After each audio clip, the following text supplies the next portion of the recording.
कभी कभी मुझे ऐसा लगता है कि लाइफ वही थी जो हम लोग जी चुके, जब हम लोग पेरेंट्स के साथ रहते थे।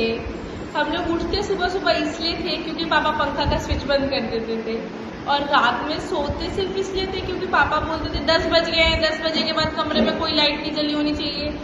और कितनी अच्छी थी वो लाइफ। तब हम लोग कंप्लेन करते थे पापा मम्मी से कि पापा मम्मी हमारे पास ये नहीं है, पापा मम्मी हमारे पास वो नहीं है, और बस कंप्लेन करके भूल जाते थे। और वो चीज़ आए ना आए वो बात की बात है, लेकिन बस हम लोग सारा टाइम ये चाहिए वो चाहिए, ये नहीं चाहिए, ये वाला बैग अच्छा नहीं लग रहा है, ये वाले कपड़े अच्छे नहीं लग रहे हैं, वो चीज़ चाहिए। अब जब खुद पेरेंट्स बने हैं तब समझ में आ रहा है हर एक जिम्मेदारी कितनी ज़रूरी होती है।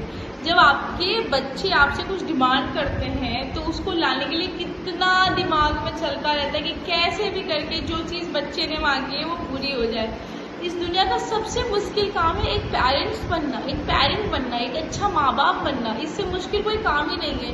और मुझे ऐसा लगता है during my journey of being a daughter मैंने कभी रिस्पेक्ट ही नहीं दिया अपने मम्मी पापा को। जितना ड्यू रिस्पेक्ट मुझे देना चाहिए था, और जितना ड्यू रिस्पेक्ट मैं चाहती मेरी बच्ची मुझे दे, वैसा मैंने रिस्पेक्ट दिया ही नहीं। अपनी मम्मी को कभी नहीं दिया कि मम्मी आप मेरे लिए इतना सब कुछ करती हो। सुबह उठ के उनको जाना नहीं होता था, लेकिन सबसे पहले उठ के हमारा लंच बॉक्स हमारे सामने रख देती थी। दिन में हम लोग जब स्कूल से आते थे तो खुद ही जाके खाना बना के रख देती थी, जूस रख देती थी, बैग का अरेंजमेंट रहता था कि इसका बैग यहाँ रहेगा, इसका बैग यहाँ रहेगा, इसका वहाँ पर रहेगा। उनके पेपर नहीं होते थे लेकिन पढ़ाई वो हमारे साथ करते थे। अब वही चीज़ हम लोगों पे आ गई है तो ऐसा लगता है कि पता नहीं इस दुनिया की सबसे बड़ी सर लगेगा इस दुनिया की सबसे बड़ी जिम्मेदारी अपने सर पर आ गई। ऐसा लगता है प्रधानमंत्री की पोस्ट मिल गई है हम लोगों को और वो जिम्मेदारी निभानी है। सच में इस दुनिया का सबसे मुश्किल काम होता है पेरेंट्स बनना। इससे मुश्किल काम कोई भी नहीं है। शुरुआत में ऐसा जब बच्चा छोटा होता है तो ऐसा लगता है कि चलो बच्चा बड़ा होगा तो जिम्मेदारियाँ कम हो जाएंगी, लेकिन जैसे जैसे बच्चा बड़ा होने लग जाता है जिम्मेदारियाँ और बढ़ने लग जाती है। छोटा होता है तो लगता है कि हाँ चलो ठीक है, बड़ा होगा तो कम से कम सुसु पॉटी तो खुद से कर ही लेगा ना। लेकिन जैसे जैसे बड़ा होने लग जाता है तो उसका स्कूल, उसका करिकुलम, उसका एक्स्ट्रा करिकुलर एक्टिविटी, उसकी ड्रेसिंग सेंस, उसका सोशल बिहेवियर, हर चीज़ आपकी सरदर्द बन जाती है।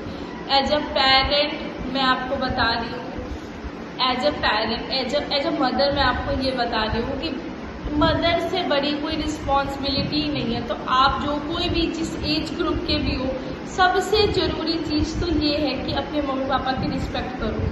चाहे वो जैसे भी कमा के ला रहे हो, जो भी स्कूल में आपको पढ़ा रहे हो, जैसे भी कपड़े ला रहे, they are doing their best. उससे अच्छा वो कुछ नहीं कर सकते हैं। सच बता रही हूँ, एक्सपीरियंस्ड पर्सन बता रही हूँ, क्योंकि मैं अब मदर बन चुकी तो मुझे पता चल गया है कि मैंने कितनी गलतियाँ करी अपने पास्ट में। काश उस चीज़ को मैं वापस से चेंज कर सकती, लेकिन अब टाइम बहुत आगे जा चुका है तो हम लोग वापस नहीं मुड़ सकते हैं।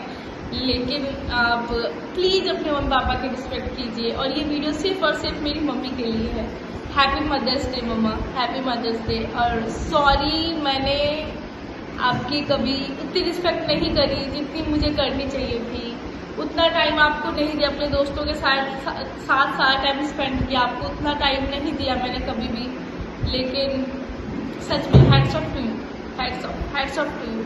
अगर भगवान ने मुझे मौका दिया दोबारा इस दुनिया में आने का, मैं चाहूँगी कि मैं फिर से आपकी बेटी बनूँ, लेकिन इस बार मैं आपको जरूर रिस्पेक्ट दूँगी। ढेर सारा सर लगेगा ढेर सारा रिस्पेक्ट।